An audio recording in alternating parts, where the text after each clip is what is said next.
So it's good to talk to you about your new book, Noble Deeds, Mythic Portraits of Imperial Court. And even though there are over 65 courts around the US, in fact, most of my global audience have never heard of the Imperial Courts. So could we start with you telling us briefly what they're about? Briefly, it is a group that was started in the 1960s that came out at the McCarthy era. Mm. So it's interesting. I didn't know about it until 7 years ago when I started this project. Someone invited me to a coronation in San Diego, and I went and I just had no idea what this was about. And as the evening went on, there was this procession of drag queens in royal drag, and it just became more and more interesting to me. What this is about an organization that was born out of suppression Yeah. and in San Francisco, and it became it very quickly a philanthropic organization where they raise money to actually, change policies politically and to do work all over the United States to help people come out of the suppression that was being held over gay, straight, bi, and any sort of it encompasses so much now. Mhm. But they basically do philanthropic work, and it's it's not very well known, Yeah, I which is know. surprising to me now that I've gotten into it. Mhm. And I actually wrote the history along with Daniel Barrows, who is uh, uh, an emperor in the court. We wrote the history together, and it was daunting Yeah. because they've done so much, and we had to pare it down. But Yeah. yeah, that's a brief When, history. when we wrote about you recently, we got loads of inquiries about it. Okay, so let's start at the beginning. What do you know about the two founders of it and why did they found it? Well, I know Jose. I mean, when you say the two founders, Mm. there's actually Great. several. Okay, so But mm, Jose Saria was is considered the founder of the Imperial Court. what came first, the dressing up or charitable deeds?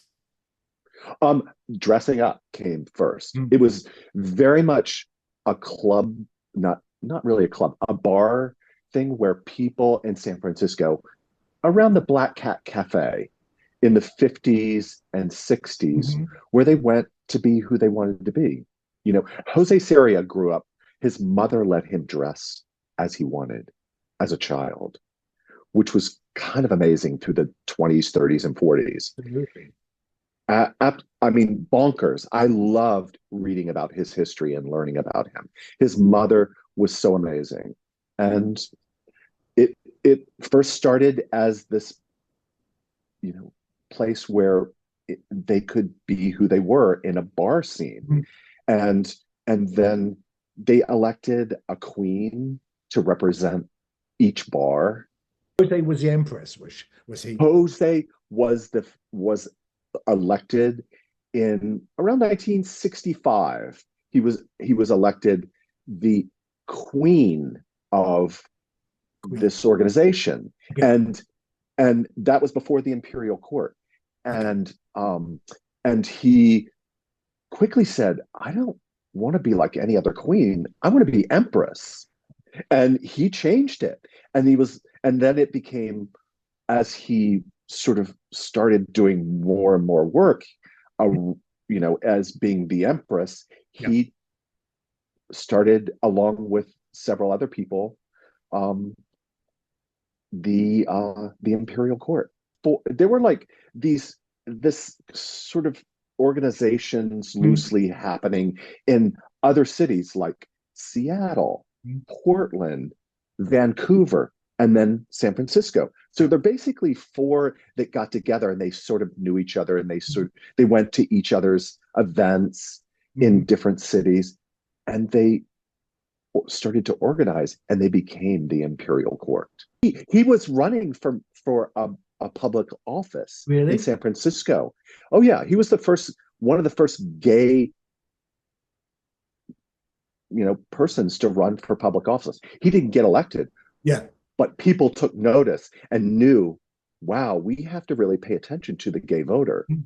And it started opening up Yeah. that dialogue. I think you share with me a love of gay history, queer history. Where does this fit into the annals of gay history then, this story? Jose, there's been a number of films done about him. Mm. And I'm actually going to see one in Palm Springs tonight. Mm. And I can't remember the name of it. Maybe it's called Nellie Queen. I can't remember. I'm like, feel terrible that I'm being interviewed and I don't know. But I'm going to learn more about it tonight. But as I think that, this came before Stonewall, Yes. and it it helped, I think, facilitate that sort of dialogue and that sort of power that we had as a culture. I mean, I was born then, but I was 3 years old. Yeah. And I probably knew I was gay then, but but I mean, I think I popped out gay. But it just empowered people to stand up and have a voice. And I think Jose was groundbreaking, certainly. Where does it fit in with the younger generation? What do we know? And what, are they doing things to attract the younger generation? That's the thing, this was my whole premise on doing this book, is to bring it into the art world and try to attract younger people to be in it. And there are some younger people in like Seattle. I think there's people in their 20s in it, but it needs more younger blood. It needs a revitalization. Why did it take you 6 years to do this? 7 years? I wanted to get as many people as I could. I wanted to photograph as many people as I could for this project. And I wanted to get some of the older generations. Unfortunately, I mean, I got some, but unfortunately, I mean, I've got some people who have passed. Darcel is in it, and she passed. She's Yeah. Portland. Yeah. And I got the first Empress of Seattle in this project from, I mean, that was from 60 years ago. Mm-hmm. Incredible. I mean, I became a court member pretty quickly in San Diego. But What I think level? people were, what level? I'm a crown prince. Okay. I'm a crown prince. I actually became a crown prince to Queen Mother. Okay. So I got inducted pretty high pretty quickly because certain people saw the value in what I was doing and what I was bringing. And I've certainly put a lot of my own money into this. Like it's kind of staggering. What do they think of your finished work, the finished book? Oh, many people are just astounded and just so happy that I captured the court in such a way that it's never been done. What's the future for the Imperial Courts?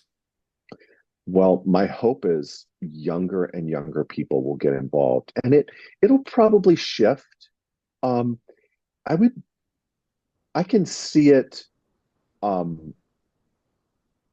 really taking off again, in possibly a different way, but definitely being in the forefront of political activism, especially because there's a lot of trans and I mean there's everything involved in the court now: gay, straight, bisexual, black, white, Asian, trans, leather, sisters of perpetual indulgence. I mean, there's kind of a little bit of everything. Yeah. So you're going to Palm Springs. We're going to run the details now. And the main reason you're going to Stonewall Library in Fort Lauderdale, as we call it here. Is there a life for it afterwards? Are you intending to go on more journeys with it? Oh yeah. Um, First of all, I have to back up. In October, it was in the Museum of Modern Art in Barcelona. Mm. So it's gone international. So that I was asked to be part of an exhibition. I The would love fifth, to have seen their reactions. it was the curator said it was one of the third, top three favorite image pieces of work in the exhibition. And then it went on to Ferrara, Italy, to be in the second biannual in Ferrara in a art expo. And now it's going off to. I mean, there's a whole tour planned for 2025 and into 2026. Then we put your website, people follow you. And I have to say, being a European, we love queens, regal Yes. queen. So before I go, one last question. How can I become an empress? Oh, well, it's a little bit of a process. It depends on which court you go to. The closest court to you is probably uh, Providence, Rhode Island, Okay. and you kind of have to um, be in the court, join the court, um, probably apprentice under an empress, be have a title like you'll become of service to an empress who is in in her reign, and you'll be her. You'll do noble deeds under her, and then I'm finally reached my proper destination in life. Thank you so much for talking to us. If you're watching this, please hang on to see the details of where he'll next be. Bye-bye.